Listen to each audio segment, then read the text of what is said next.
Pernahkah Anda mendengar kisah orang-orang yang tidak diberi hak waris, hanya karena ia seorang perempuan? Atau seorang anak kecil, yang tidak mendapatkan apa-apa dari harta peninggalan ayahnya? Hanya karena dianggap belum mampu mengelola harta.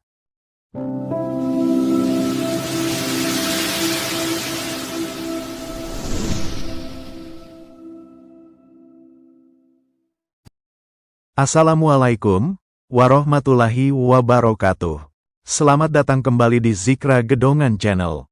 Alhamdulillah, masih diberi nikmat iman dan kesehatan. Karenanya, marilah kita isi hari ini dengan ilmu dan inspirasi yang mendekatkan diri kepada Allah.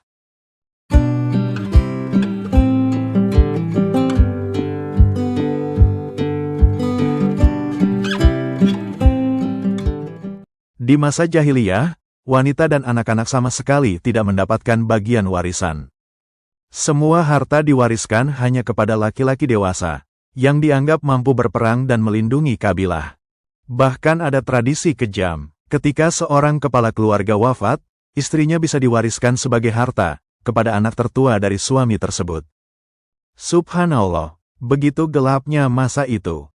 Lalu Al-Quran datang membawa cahaya, memuliakan martabat manusia, dan menetapkan aturan yang adil. Dan inilah yang diabadikan dalam surah An-Nisa ayat 7. Bagi laki-laki ada hak bagian dari harta peninggalan ibu bapak dan kerabatnya. Dan bagi perempuan ada hak bagian pula dari harta peninggalan ibu bapak dan kerabatnya. Baik sedikit maupun banyak, menurut bagian yang telah ditetapkan. Diriwayatkan, ada seorang sahabat bernama Aus bin Sabit al-Ansari radhiyallahu an yang meninggal dunia.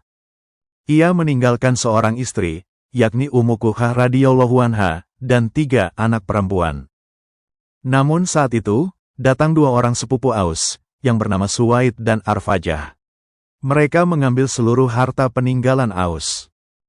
Demikianlah tradisi waris jahiliyah masa itu, yang tidak memberikan hak waris kepada para perempuan dan anak laki-laki yang masih kecil. Mereka hanya memberikan hak waris kepada para laki-laki dewasa. Orang-orang jahiliyah berkata, "Kami tidak memberikan warisan, kecuali kepada orang yang mampu berperang di atas punggung kuda, dan mampu mengambil harta rampasan." Atas peristiwa ini, Ummu Kuhah mengadu kepada Rasulullah Shallallahu Alaihi Wasallam. Rasulullah kemudian memanggil Suwaid dan Arfajah. Setelah menghadap, kedua orang ini pun bersikukuh. "Wahai Rasulullah, anak Ummu Kuhah tidak bisa naik kuda, tidak bisa memanggul senjata, dan tidak bisa mengalahkan musuh." Kemudian Rasulullah Shallallahu Alaihi Wasallam menyuruh mereka semua pulang, sampai beliau menerima wahyu dari Allah tentang masalah tersebut.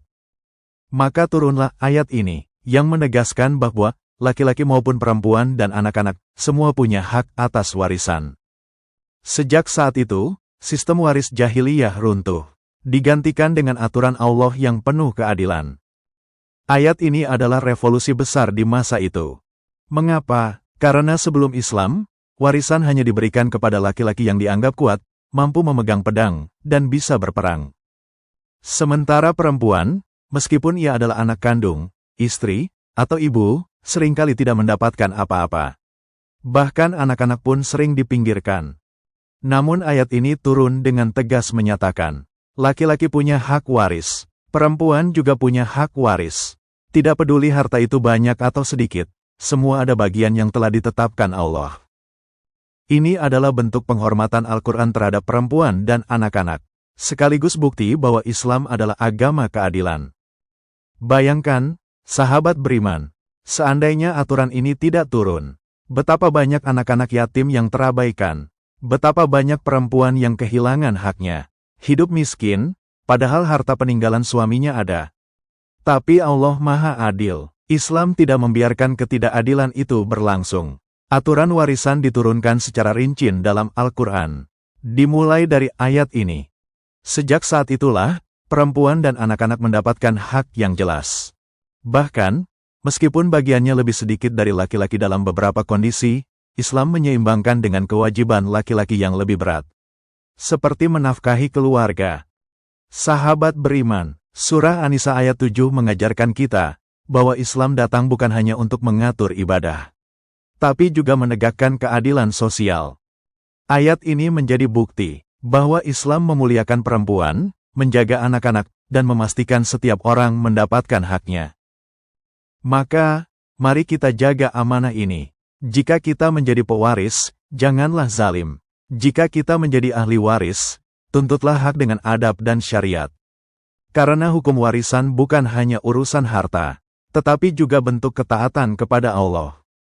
Semoga kita termasuk orang-orang yang adil, yang menegakkan hukum Allah dengan penuh kesadaran. Sampai jumpa di video berikutnya. Wabillahi taufik wal hidayah. Wassalamualaikum warahmatullahi wabarakatuh.